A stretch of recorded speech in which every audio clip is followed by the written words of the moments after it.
Good evening, you two. You two, I'm up here in Atlanta, Georgia. My stepson out there in Marietta Hospital. And he on the breathing tube. And they don't turn the breathing thing up for it, they can turn it. And he made it through yesterday. And I'm praying and ask God to touch him to make it through the rest of the days.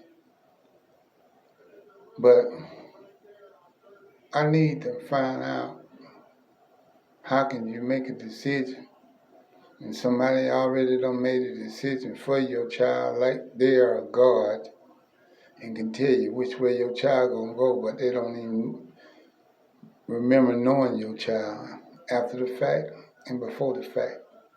Ain't no doctor knows your child until your child come to him. You know more about your child than the doctor do. But the doctor will tell you why he got your child and why he got him on this and got him on that. He can tell you more about what's going to happen to your child than your child can tell you what's going to happen to him himself.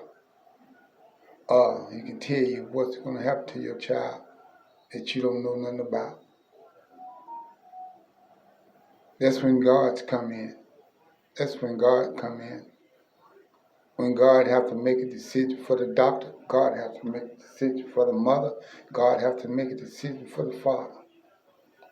And all I'm saying this night is this time I'm trying to talk to doctors and let them know that, hey, I understand your education.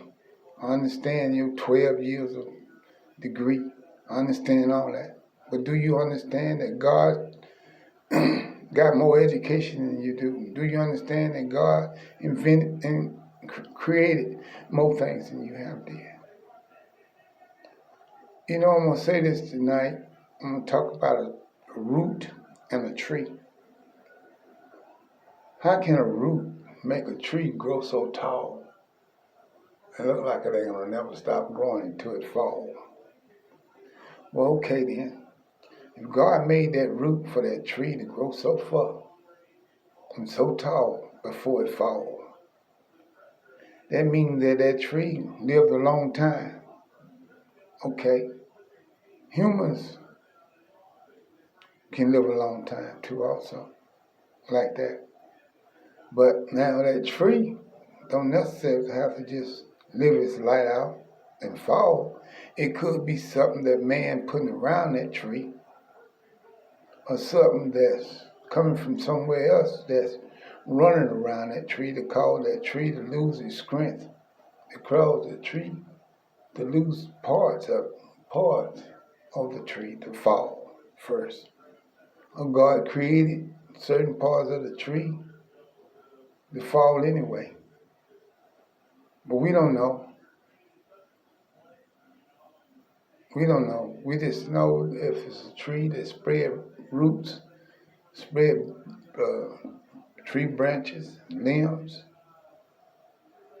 We don't know when they're going to fall. They fall when they fall. Well, same thing about the human body. We don't know how long it's going to live. We don't know what we're putting in it to cause it not to live as long as it lives. We don't even know that. All we know, we got a hole for everything to go in and another hole for everything to come out of. And I'm trying to get to the point, and I'm going to go ahead and get to the point, because I don't even like to say where I'm trying to get to, and I don't get to when I get there. So, back to the tree, back to the roots, and back to the tree branches and limbs and whatever. God created some medicine. He created some medicine on this earth for man to take, for women to take. It helped their body live a long time, like that root that grew that tree so tall. God wants us to grow like that. And He created another root, another seed, another plant, and it's called castor oil. that man found out about. And man did what he can do to it, and he did a good job with it. Because it can go in any hospital. It can be right there in any room that the doctor puts you in and say, well, I tell you what we'll do first.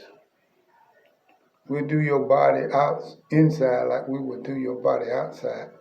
What we would do is to keep you for a day, get your body cleaned out, so maybe we can see some things that we couldn't see a long time before.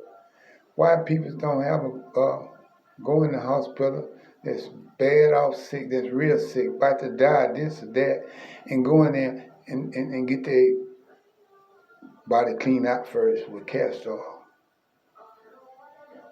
And then start working on the results.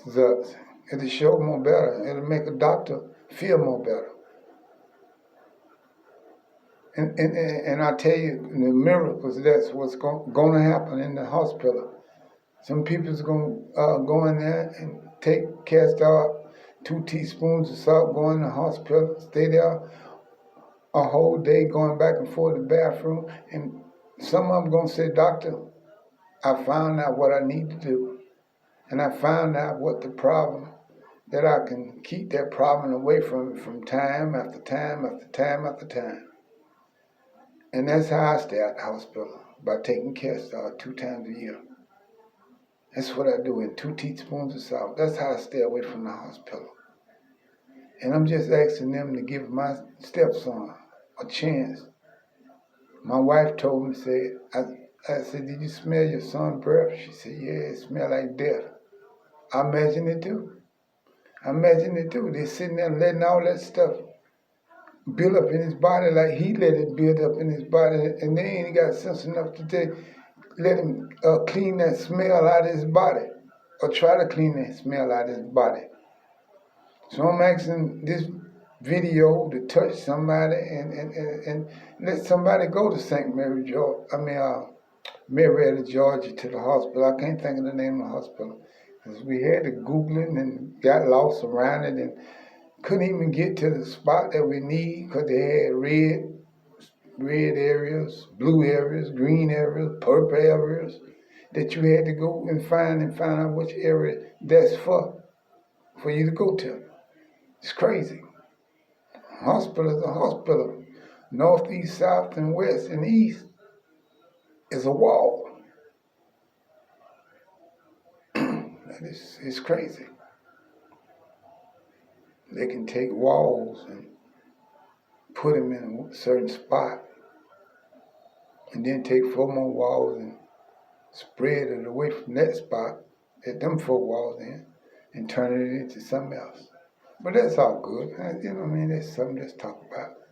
But getting back to my stepson, you too, please let this video go far as you can take it. Let it go far as it can.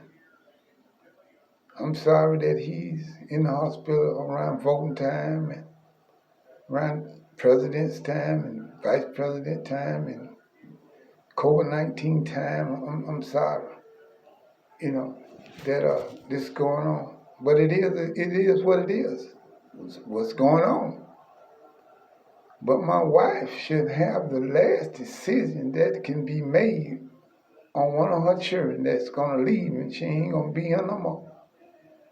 She should be able to ask the doctor, well, listen, can you clean his body out from smelling like it's dead before he died?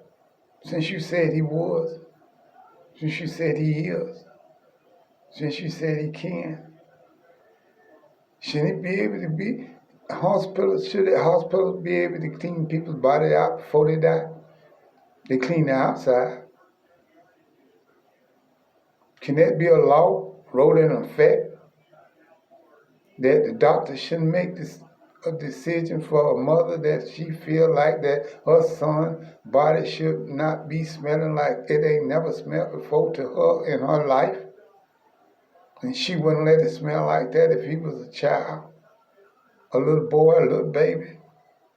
Shouldn't she be able to make that decision, that last decision in her life that the doctor don't get her about what they see inside, what they see outside, going to cause him not to be here the next day or the next hour or the next 30 days or the next year? Can she make that decision for his body to be cleaned out with castor oil before